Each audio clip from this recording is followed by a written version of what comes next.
I don't know where else to post this. Anywhere else, and my story will simply be dismissed as the ravings of someone mad or hallucinations. Even here, they may be. But I need you to know that this story, my story, is real. I sat in front of my computer screen, mindlessly scrolling through the forums of the internet. My father was picking up my sister after her choir rehearsal, and my mother was out with some friends, so I had the place to myself. I could have snuck out to a party, or hell, even thrown one myself. No one was due to be back for 2 hours or so. But typical antisocial me was just doing what I always did, staring at a screen. As I was engrossed in a particularly interesting article, something about some celebrity I didn't know's nudes being leaked or some such, I heard a voice coming from the garage. I paused my music and took out my earbuds. The noise didn't continue, so I called out, "Hello?" But I got no response. Assuming I was hearing things, I got back to finding out where I could look at these photos. About 5 minutes later, I heard it again, clearer this time. It almost sounded like my little sister was screaming. This time I stood up and asked, again, "You guys back?" But once again, there was no response.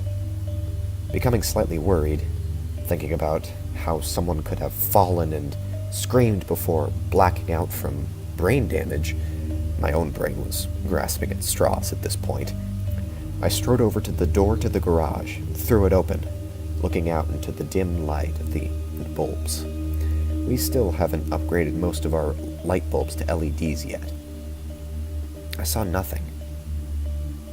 Again, nothing.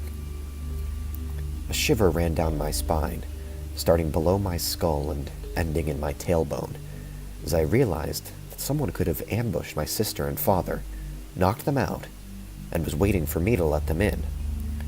I quickly shut the door and hurried to grab the emergency baseball bat that was under my parents' bed. Halfway there, I remembered that they couldn't possibly be home, as the choir didn't end until 9:45 p.m., and it was only 8:30, and the drive back was a good half hour. Even armed with this knowledge, I still grabbed the baseball bat, just in case.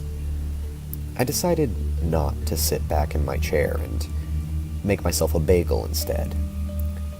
Leaning on the counter, waiting for it to toast, I heard a scratching or popping noise. I jumped out of my skin. I whipped my head around to where my cat was clawing up the couch. "Hey!" I yelled, and she immediately took her claws back and looked at me innocently. I nervously laughed at myself for jumping at shadows, before eating the bagel that had popped up at the exact moment my cat had started clawing the couch. After I finished my meal, I began scrolling through the internet on my phone with my cat curled up next to me. That's when it started. Banging.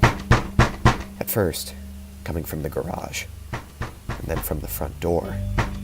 And soon, all around the house. I knew it wasn't just me because my cat's fur was on end, and her eyes were wide with fear, an expression that I'm sure was reflected on my face as well. I dropped my phone, scooped up my cat, and bolted upstairs to my room. I shut and locked the door, but not before my cat clawed her way out of my arms and dashed out of the room. The banging continued until I heard the crashing sound of glass being broken. And then I began to hear footsteps. Light footsteps, but audible. My cat began clawing at the door and meowing. I thought about opening it, but I had forgotten the damn baseball bat, and if the thing found me, I didn't want to be unarmed. I left the door shut, and eventually the footsteps sounded on the stairs, and I began to hear a panting. Neither animal nor human. My cat's meowing got louder and louder as the thing got closer, until she just stopped. So did the panting. Everything was completely silent. I was so scared, I didn't know what to do. There was nothing in my room that I could use to fight against whatever this thing was, and I didn't want to face that thing without a weapon.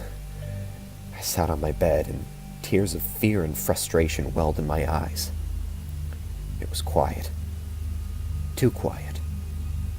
Yet somehow, my eyes began to droop closed.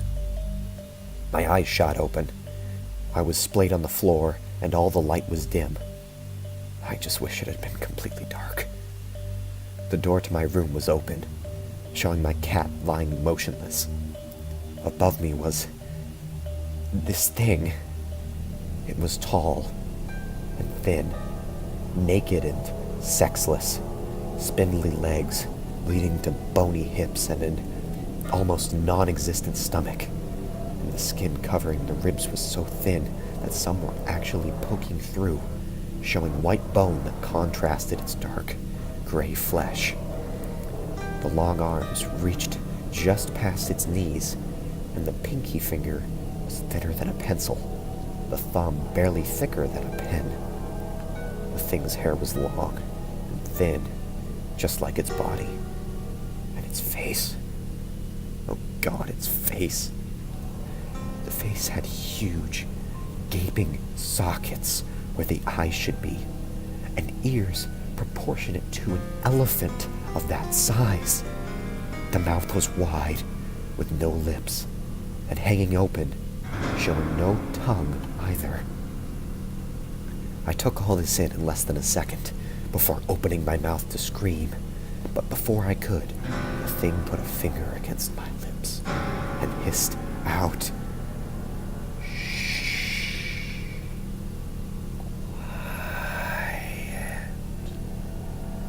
I was terrified, but had lost the ability of speech. It stood up and shuffled out of my room, and I lay there for what seemed like hours before blacking out. Later, when I woke up, I was told that someone had broken into the house, beaten our cat to death, and knocked me out, apparently while I was asleep.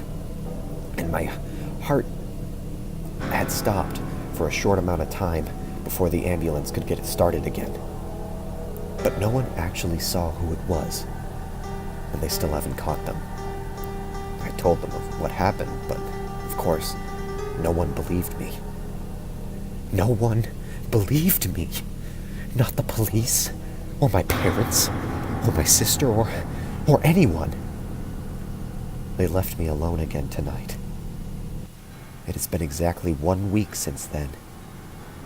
I am in my room now, with the baseball bat sitting next to me while I type this out. I hear the banging again. I need to be quiet, but I can hear my heart beating in my chest.